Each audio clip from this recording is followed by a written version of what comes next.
Silent night, holy night, all is calm, all is bright, round yon virgin mother and child, holy infant so tender and mild, sleep in heavenly peace, sleep in heavenly peace.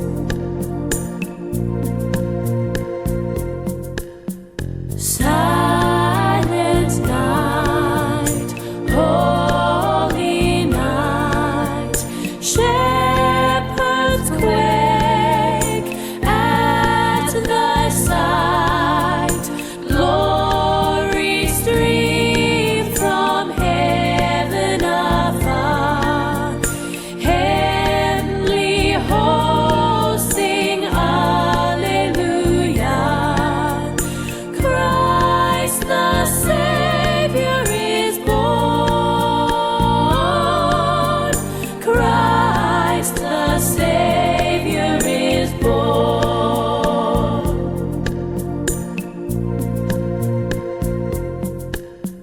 Silent night, holy night, Son of God, love's pure light, radiant beams from thy holy face, with the dawn of redeeming grace. Jesus, Lord, at thy birth, Jesus, Lord, at thy birth.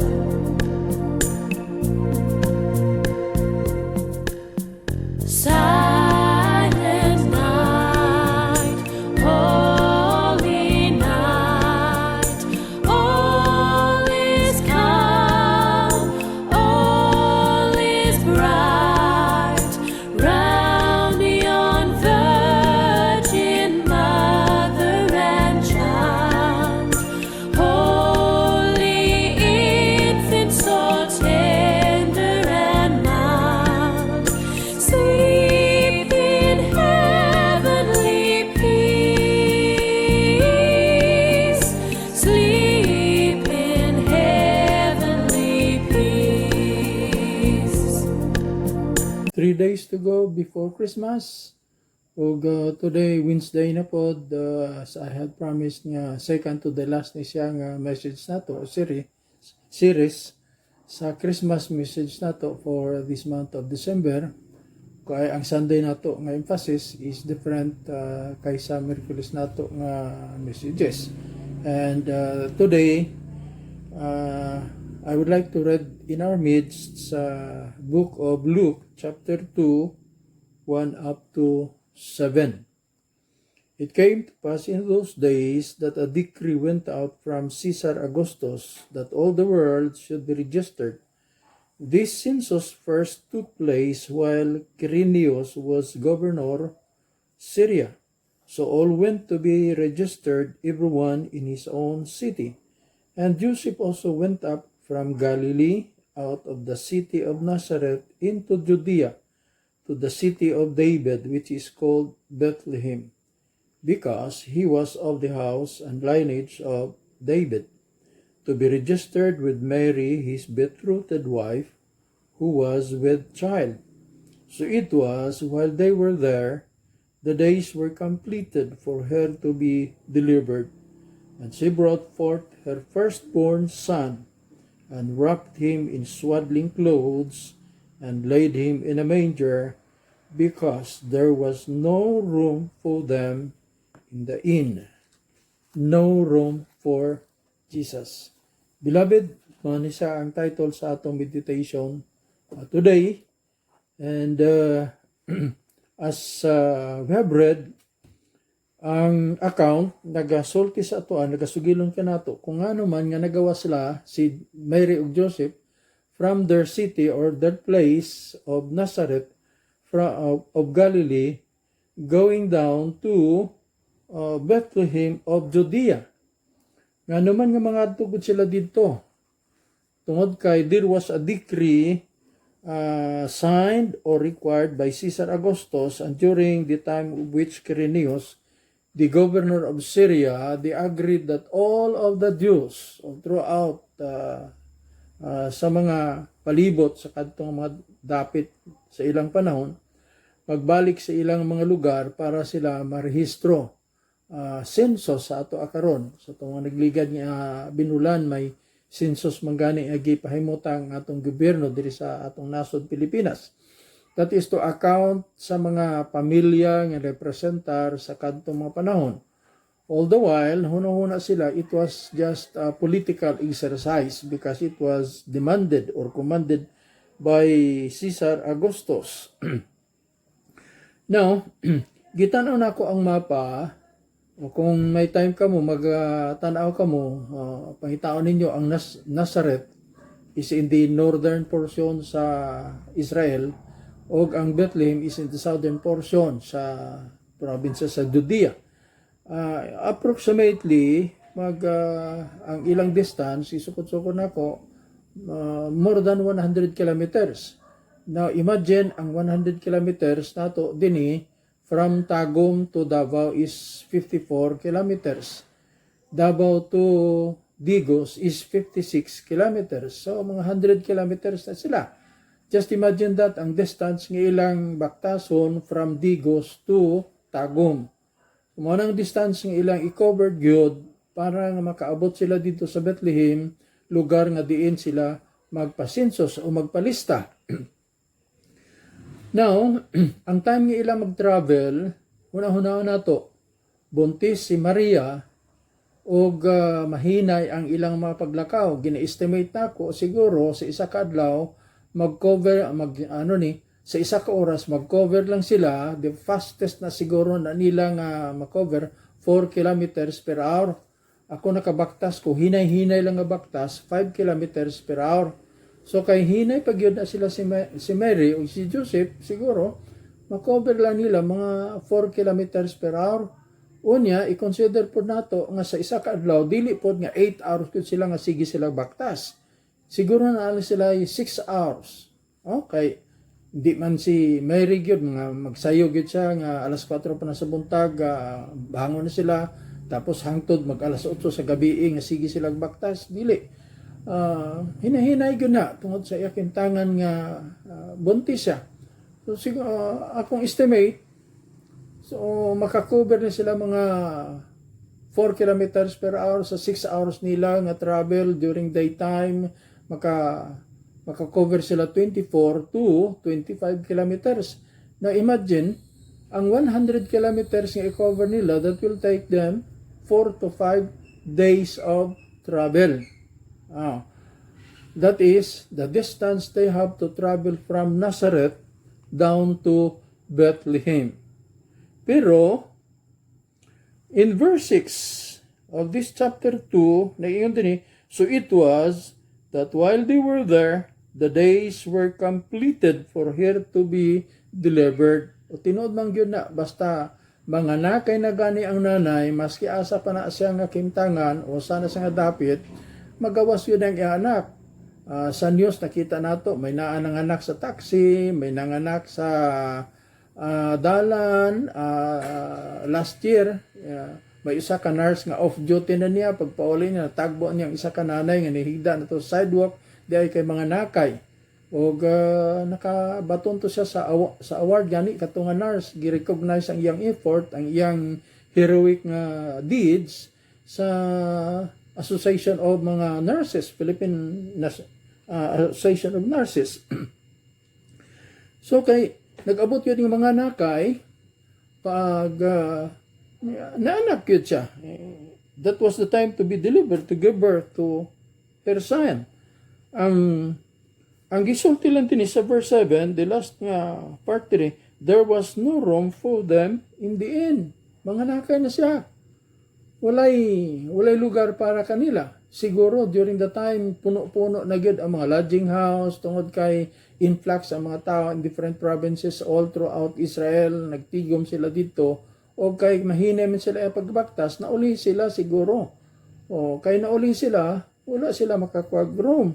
O siguro, tungod kay mga nakay siya, siguro ang landlady o landlord dito maghuna-una ay dili dalayunan, dili lodging house ang imo kinahanglanon, hospital. So dili sila madawat. O siguro kung may magsingil man sa ila dito renta for several nights, basi kulang po siguro ang ilang kwarta, they cannot afford to pay as such. So walay room para kanila.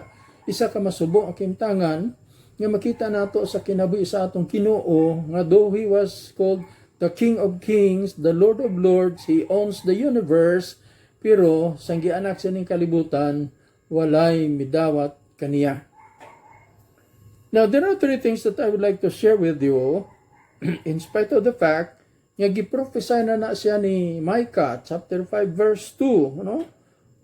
But dito sa gianak sa Ephrata, Bethlehem Ephrata.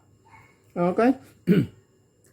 Now, observing sa mga situation, no room for Jesus in the inn. Una, Joseph and Mary was not able to find or to secure sa gitag natong reservation.